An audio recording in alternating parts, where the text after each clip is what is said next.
स्वागत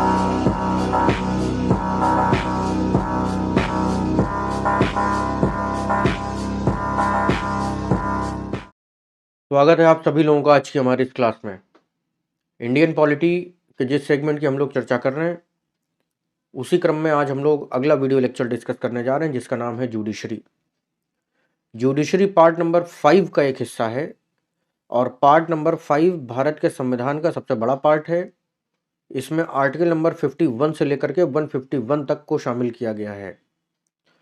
क्योंकि यह भाग काफ़ी बड़ा है इसलिए अध्ययन की सुविधा के लिए इसे 5 छोटे छोटे चैप्टर्स में डिवाइड किया जाता है और इसी क्रम में आज हम लोग उसका आखिरी चैप्टर पढ़ने जा रहे हैं, न्यायपालिका, जिसके अंतर्गत आर्टिकल नंबर 124 से लेकर 143 तक का अध्ययन हम लोग करेंगे। तो चलिए बिना देरी किए शुरू करते हैं।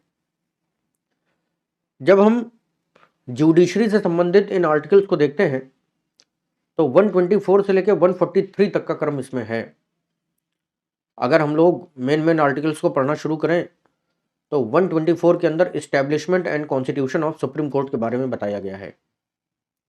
भारत का उच्चतम न्यायालय की स्थापना किस तरीके से की जाएगी और उच्चतम न्यायालय का संविधान क्या होगा, इसके बारे में 125 में बताया गया है सैलरीज ऑफ जजेस के बारे में, जजों का वेतन, न्यायाधीशों का वेतन। 126 में बताया गया है appointment of acting chief justice, यदि भारत के मुख्य न्यायाधीश अपने पद पर ना हो तो क्या होगा। 127 deals with the appointment of ad hoc जज, अतिरिक्त न्यायाधीश। 128 में बताया गया है अपॉइंटमेंट ऑफ रिटायर्ड जजेस इन द सुप्रीम कोर्ट। क्योंकि सुप्रीम कोर्ट में जजों की कमी बनी रहती है इसलिए कुछ विशेष परिस्थितियों में सेवानिवृत्त हो चुके न्यायाधीशों को वापस बुलाया जाएगा। परिस्थितियां क्या होंगी उसकी चर्चा की जाएगी। 129 में बताया गया है Supreme Court to be the court of record, उच्चतम न्यायालय के पास अपने आदेशों की दोबारा जांच करने का अधिकार। इसी प्रकार से 130 में बताया गया place of supreme court. Article 131 deals with the actual jurisdiction of the supreme court. 132 is right to appeal, 133 in the matters of civil cases and 134 in the matters of criminal cases। आम बोलचाल की भाषा में जिसे जनहित याचिका कहा जाता है, पब्लिक इंटरेस्ट लिटिगेशन कहा जाता है, उनसे संबंधित 3 अनुच्छेद बेहद महत्वपूर्ण है, 132, 33 और 34। इसके बाद हम लोग पढ़ेंगे 137 जिसमें बताई गई हैं powers of the supreme Court to review their own decisions, उच्चतम न्यायालय के पास अपने निर्णय की दोबारा जांच करने का अधिकार यानी कि judicial review. 139 deals with the writs. 141 law declared by the supreme Court is to be binding for the all the courts of India, उच्चतम न्यायालय के द्वारा कही गई कोई भी बात भारत के समस्त न्यायालयों के लिए एक कानून होगी। और आखिरी अनुच्छेद 143 जिसमें बताया गया है powers of the president to consult the supreme court, विशेष परिस्थितियों में यदि भारत के राष्ट्रपति चाहें तो सुप्रीम कोर्ट से सलाह ले सकते हैं। तो चलिए शुरू करते हैं। Establishment of supreme court.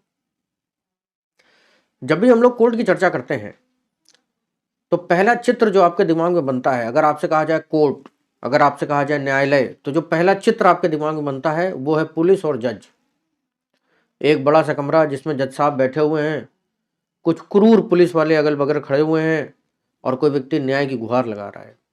ऐसा वास्तव में नहीं होता, क्योंकि न्यायपालिका का वो चित्र जो हमारे दिमाग में छपा हुआ है, बना हुआ है, वो एक्चुअल में फिल्मों में दिखाया जाता है।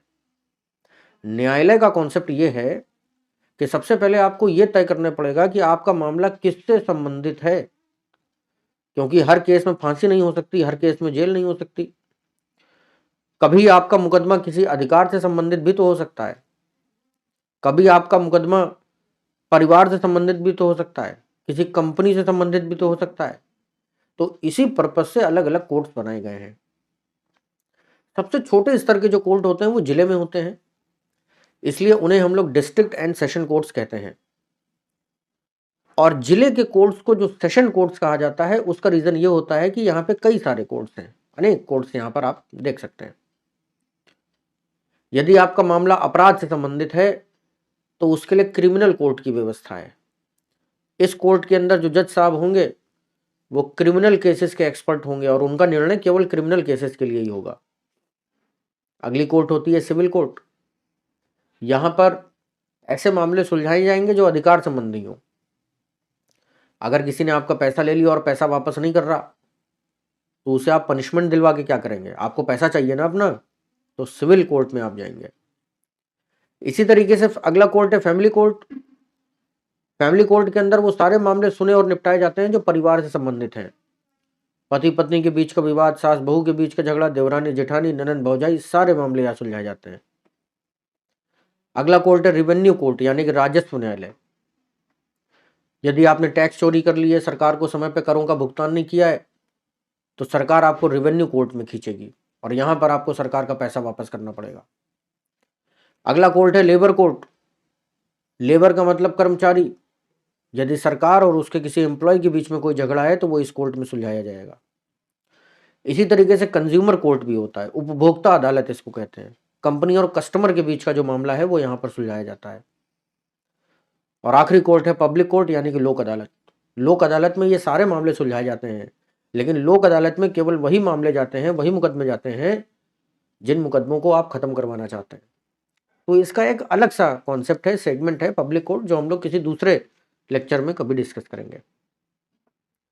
तो इन सारी कोर्ट्स को अगर मिला दिया जाए तब जाकर के बनता है डिस्ट्रिक्ट एंड सेशन कोर्ट। इनके नीचे भी छोटी छोटी कोर्ट्स होती हैं जो भारत के संविधान के स्तर पर आपको नहीं पढ़नी है। ध्यान रहे कि हर जिले में ये सारी कोर्ट्स हों, ये भी जरूरी नहीं। मेट्रो सिटीज में लेकिन ये सारी कोर्ट्स होंगी। और अगर इन सारी कोर्ट्स में दिए गए निर्णयों से आप संतुष्ट नहीं हैं, तो इन सब के ऊपर एक और बड़ी कोर्ट होती है जिसको बोलते हैं CJM, चीफ जुडिशियल मजिस्ट्रेट। जिले के अंदर सबसे बड़ा जज यही होता है, मुख्य न्यायिक मजिस्ट्रेट। तो यहां पे आप अपना मामला ले जा सकते हैं।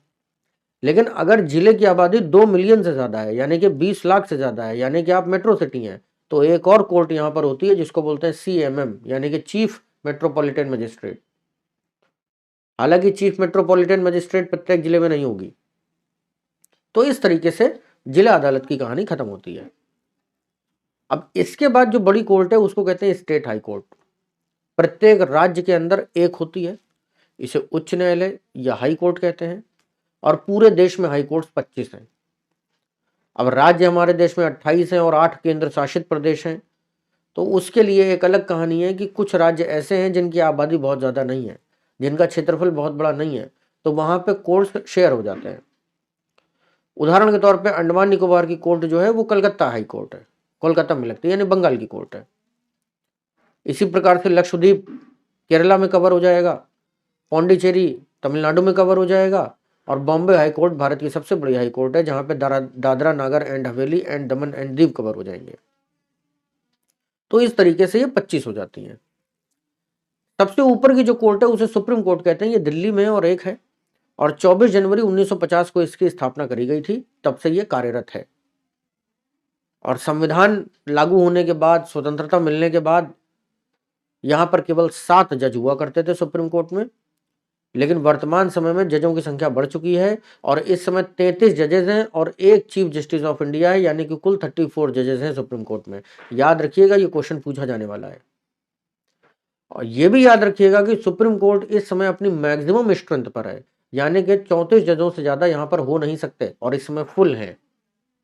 तो अब भविष्य में अगर जजों को बढ़ाने की आवश्यकता पड़ी तो सरकार को कोई अमेंडमेंट लाना पड़ेगा, तब जाकर के ये संभव हो पाएगा। तो आर्टिकल नंबर 124 में हम लोग इस तरीके से सुप्रीम कोर्ट के एस्टेब्लिशमेंट की चर्चा करते हैं। आगे बढ़ते हैं। तो 124 सब क्लॉज ए एक इंपॉर्टेंट आर्टिकल है जिसमें national judicial commission of India के बारे में बताया गया है। इसे हिंदी में राष्ट्रीय न्यायिक नियुक्ति आयोग कहा जाता है। न्यायिक नियुक्ति आयोग आपके लिए महत्वपूर्ण इसलिए है क्योंकि आपको यह पता होना चाहिए कि सुप्रीम कोर्ट में जज बना कैसे जाएगा।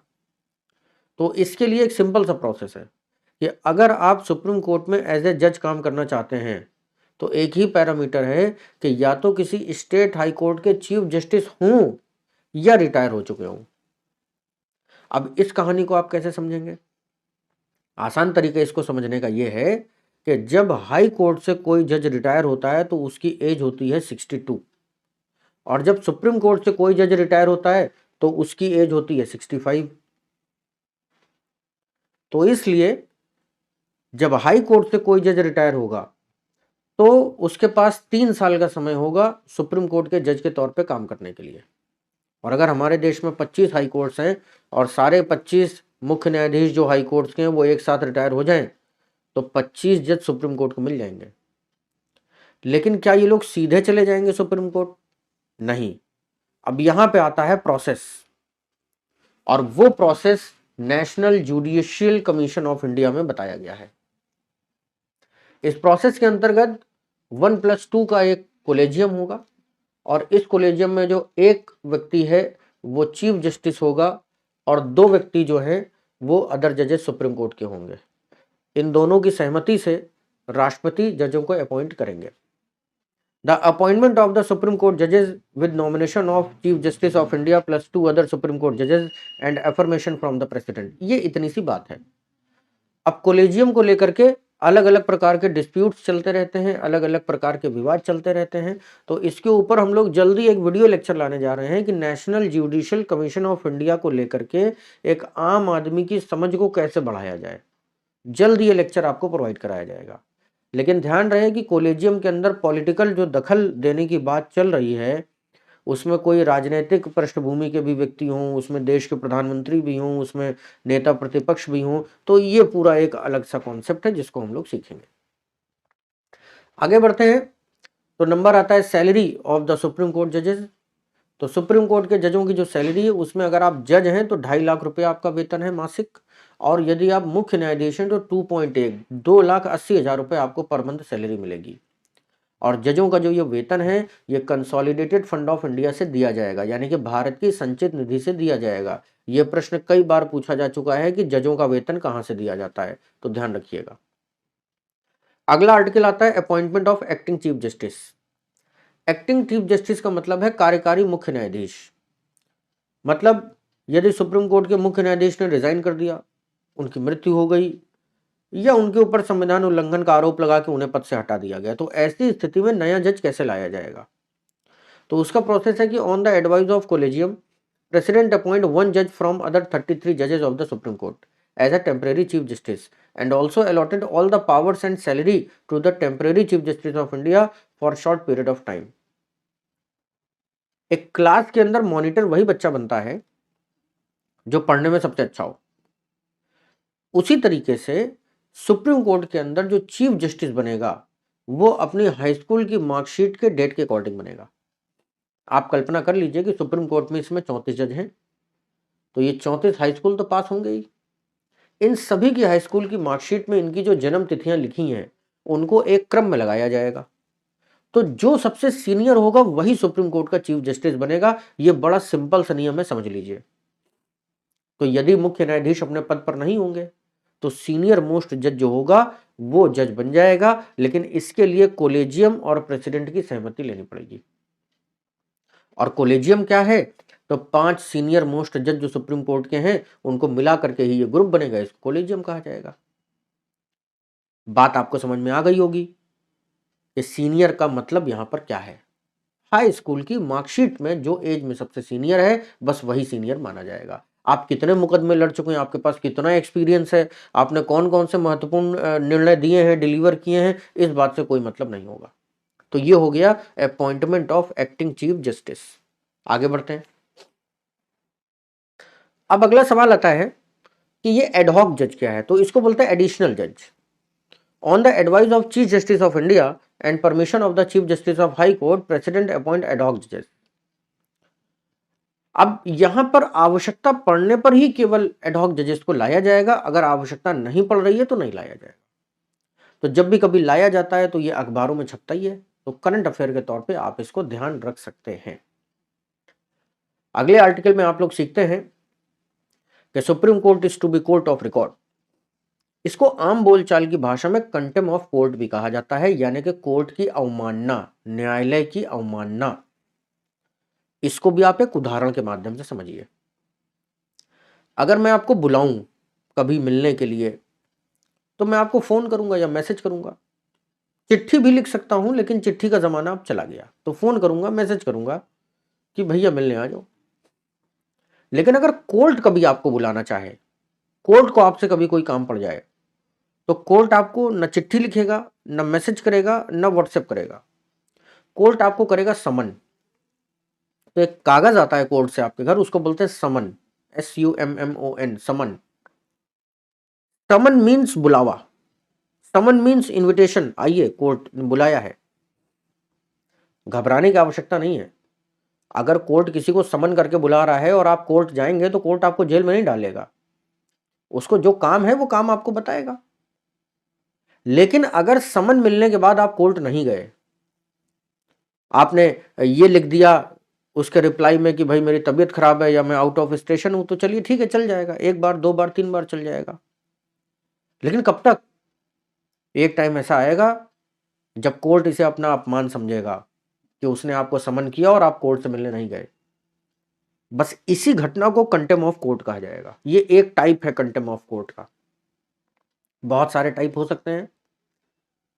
इनमें एक टाइप समन होता है, एक टाइप कोर्ट के डिसीजन को ना मानना होता है, एक टाइप कोर्ट की गाइडलाइंस का पालन ना करने को होता है, एक टाइप ये बार काउंसिल्स पे भी लगता है। तो अनेक प्रकार होते हैं, लेकिन एक मोटे तौर पे आप समझ गए होंगे कि कोर्ट की अवमानना का मतलब क्या होता है। बस इसी को कहा जाता है Supreme Court is to be court of record, यानी कि the supreme court shall be a court of record and shall have all the powers of such a court including the powers to punish for the contempt of itself. आप court के साथ बदतमीजी नहीं कर सकते, court के अपमान नहीं कर सकते, इसे अवमानना माना जाएगा। आगे बढ़ते हैं। Place of the supreme court. The supreme court shall sit in Delhi और in such other place to place as the chief justice of India में with the approval of the president from time to time appoint। वैसे तो supreme Court का स्थान दिल्ली है और supreme court एक immovable property है, तो वो जहां पर है वहीं रहेगा, कभी हिलेगा नहीं, नियम तो यही है। लेकिन जज मूविंग है। सुप्रीम कोर्ट के जो मुख्य जज हैं, मुख्य न्यायाधीश हैं, वो मूविंग है। नियम बड़ा सरल सा है कि अगर वो कार के अंदर बैठे हैं, कहीं पर जा रहे हो, ट्रैफिक में फंस गए और उनको कोई महत्वपूर्ण निर्णय देना है, तो वो कार में बैठे बैठे भी अपने निर्णय दे सकते हैं, एक कागज पे लिख करके, हाथ पे अपने लिख करके, या किसी कार के कवर शीट पर लिख करके, तो उसको कोर्ट का डिसीजन ही माना जाएगा। तो कोर्ट मूव नहीं करता, लेकिन जज साहब मूव करते हैं, तो इसको हम लोग प्लेस ऑफ सुप्रीम कोर्ट के अंतर्गत रखते हैं। अब इसका एक और उदाहरण हो सकता है कि भाई लॉकडाउन लग गया, सब लोग अपने घरों में बंद हो गए, तो जज साहब भी तो घर ही में होंगे, कोर्ट भी बंद था, तो सारी सुनवाइयां सब वीडियो कॉन्फ्रेंसिंग से हो रही थी ना, तो ये भी इसी के अंतर्गत आता है। अगला है article original jurisdiction of the supreme Court. तो इसमें बताया गया कि only Supreme Court can handle the cases which are disputed between government and any state और वन और अनदर स्टेट।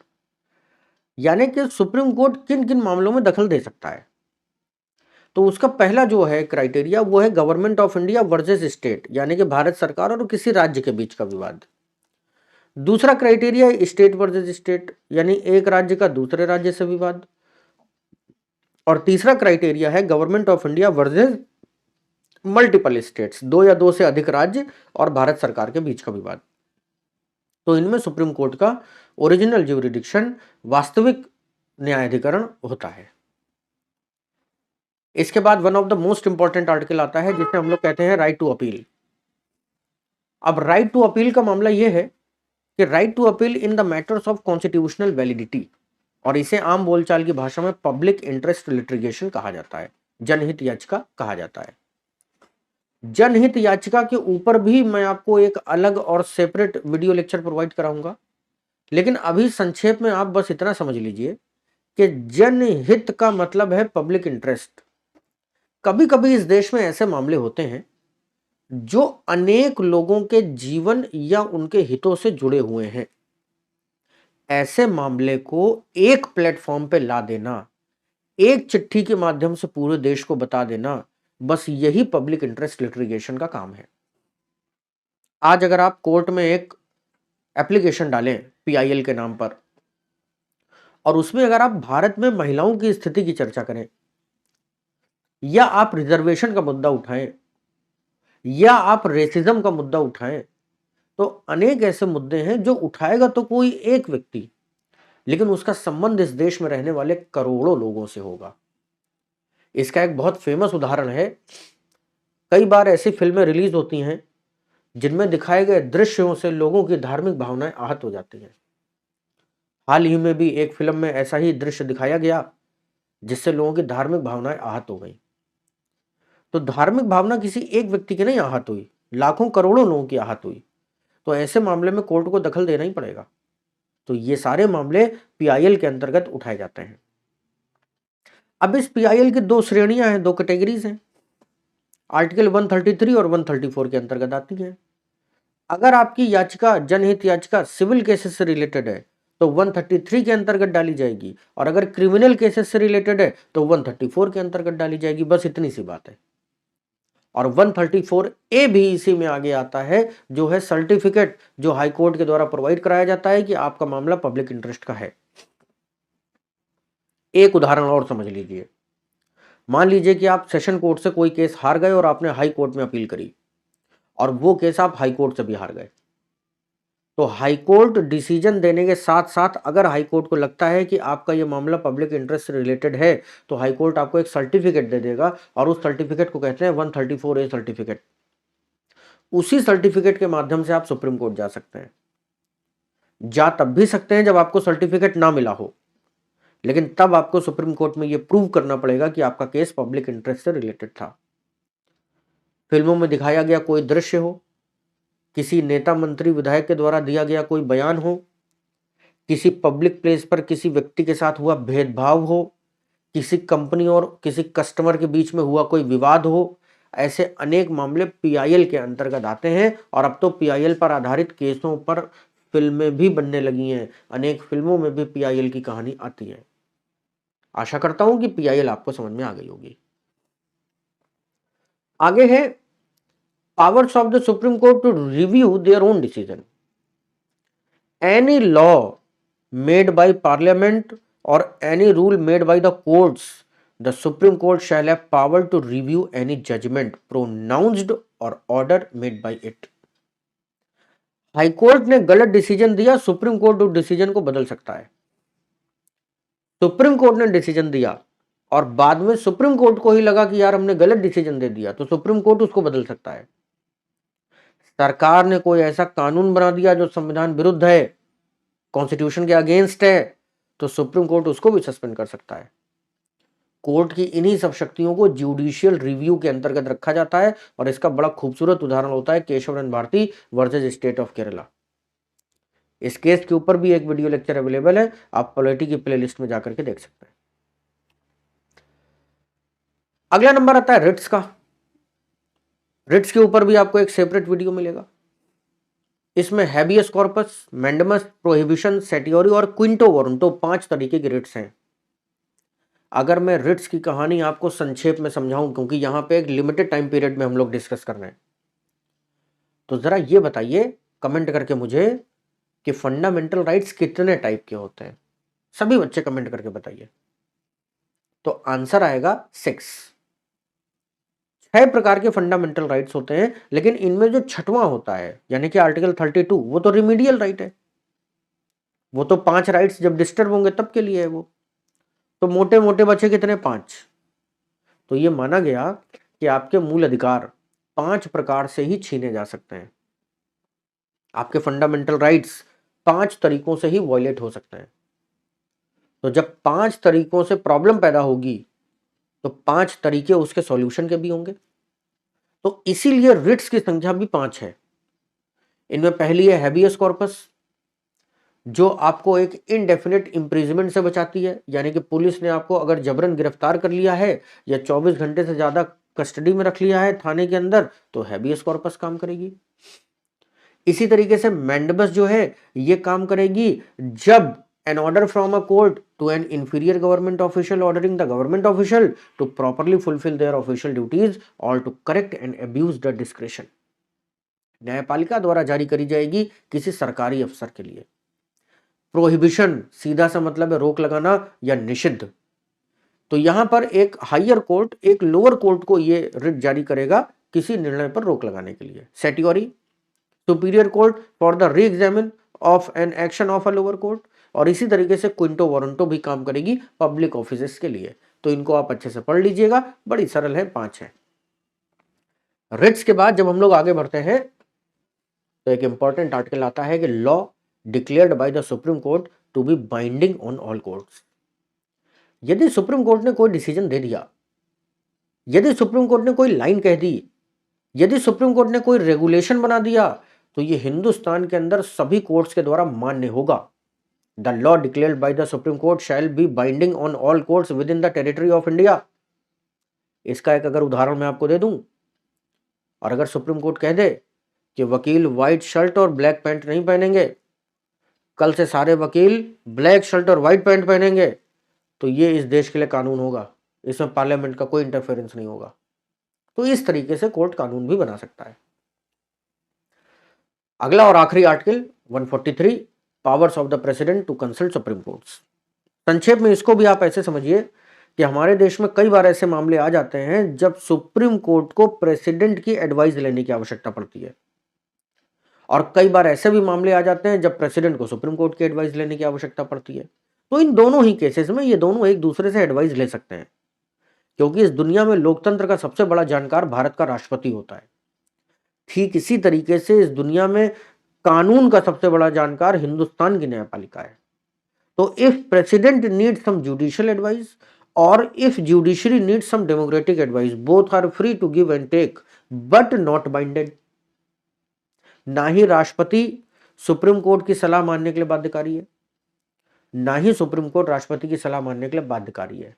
आदान प्रदान हो सकता है आपसी सहमति से।